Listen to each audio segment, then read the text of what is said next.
Hi, today I'm going to talk about research, the basics of research, especially for professional writers, and it's going to be very basics. So, talking about research,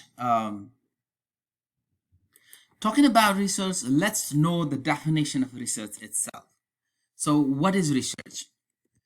So, when we talk about research, uh, it's a root word from it's a Middle French, research, which means to go about seeking, and the world French term would be researcher, a compound word from re plus searcher or researcher, meaning search. Uh, the earliest recorded use of the term was in 1577. So its definition. There are many definitions about research. Many people have defined research in different ways. But no matter what, there are the main the gist of research is pretty much the same.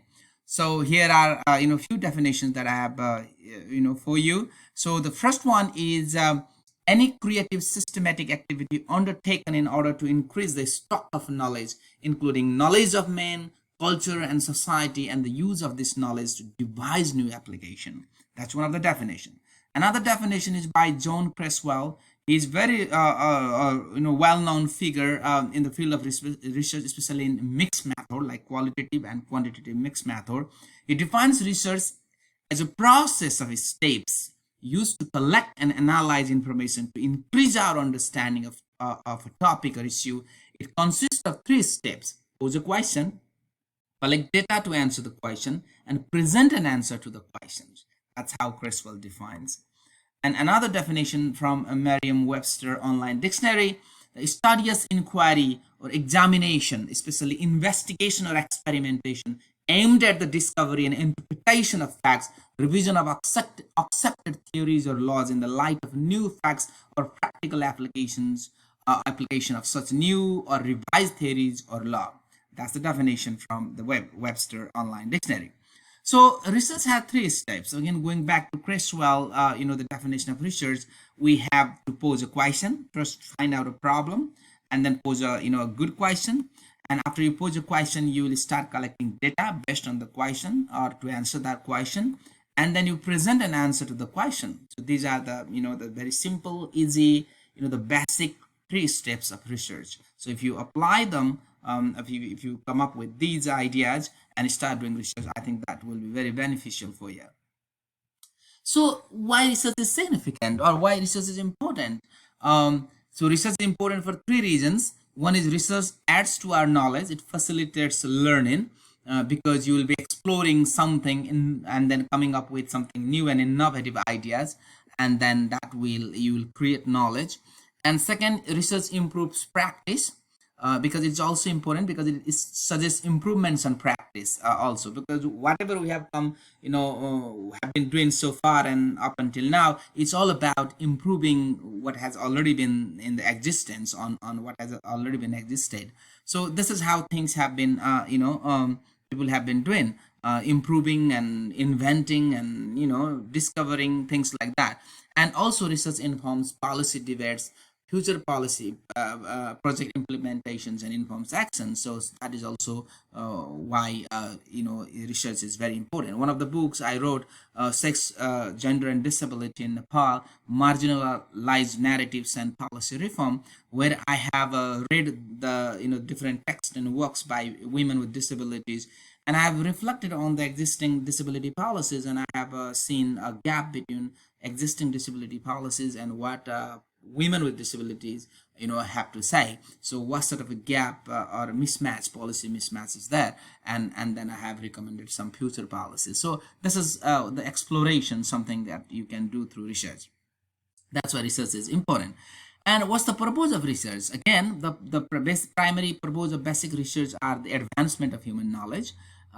So we want to document, we want to discover, and we want to interpret. Those are some of the purposes of research. And also research has it's connected directly or indirectly to development as well. So if you see in the rich and developed countries, you see tons of research people have been doing. That is the way leading to the scientific discovery of something. So there are different forms of research: primary research, scientific research, research in humanities, artistic research, in research in economic research, social science research, research in business and marketing. Research is very important in any field, in different field. So there are various forms of research and even more than that. Okay. Talking about steps in conducting research, there are certain basic steps you might want to follow as you do your research.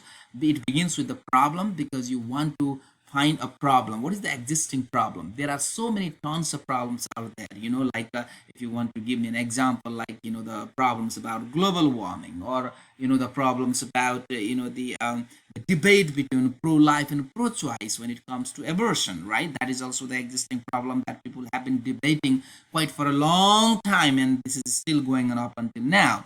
So you have to find out what is the main problem that you really want to stick to when it comes to research. I'm just giving you an example about the topic which has already been discussed quite often, but you might want to choose something different other than the very familiar one. Okay, and then you start gathering literature review.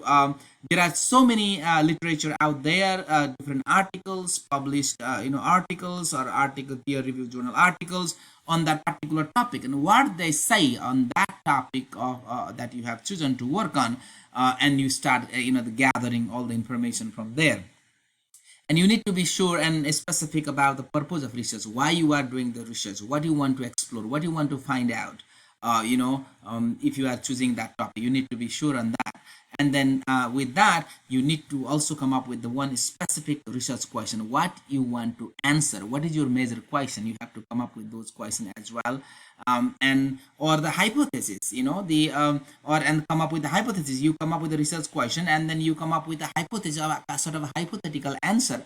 But as you start collecting data and information and start interpreting them, I mean, your hypothesis might not exactly right, or might be something different other than what you have predicted or what you have come up with your hypothetical answer. So the research will help you with that as well.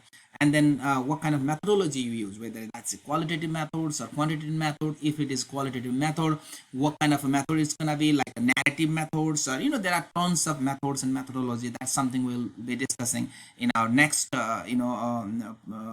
presentation, our next video. And then you start collecting data, and then you start verifying data, and you analyze, interpret the data that you have collected using the best on the particular methods that you have used. And then you report and evaluate your research, and you communicate the research findings and possibly recommendations. So talking about research methods, we're gonna focus more on the research method next, in our next video. But here I'll give you a sort of an introductory, the sort of a slide here. You will have exploratory research, which identify and define a problem or a question. You have constructive research, where you test your theories and propose a solution to a problem or question. And most importantly, we will focus on this, which is empirical research, that tests the feasibility of a solution using empirical evidence. So talking about empirical research, you have two types of the research method, the qualitative and quantitative. Under qualitative, you have primary and secondary. Primary is more about your person, the researcher who himself or herself reaches out to the primary source, or reaches out to the persons, maybe interviews the person and get the information, does the sampling and survey. On the secondary, as you know, that has been already the sources or the material available through the research that somebody else has already done. Could be literature review, could be published article, journal article, government data, things like that come under secondary, the source. So talking about quantitative, you will use more digits and statistics and other things. And then you have non-empirical research, where you tend to use theory to interpret your data. So when we talk about theory, there are different conceptual framework. For example, the book I mentioned earlier, Sex, Gender, and Disability book, I use the method, narrative method, plus the non-empirical, the conceptual framework, like the critical theory and post-colonialism, post-colonial theory. And I use those the theories as a conceptual framework to interpret the data that I have collected. So these are some of the the research methods that you want to bring in as you collect your data and interpret, which we're going to talk in our next video as well. So that's it. That is what all about research, why research, and its important significance. This is the basics that I have given you. So we're going to talk about research methods in our next video. Thank you for watching. If you would like to know more about it, just keep watching. All right, thank you.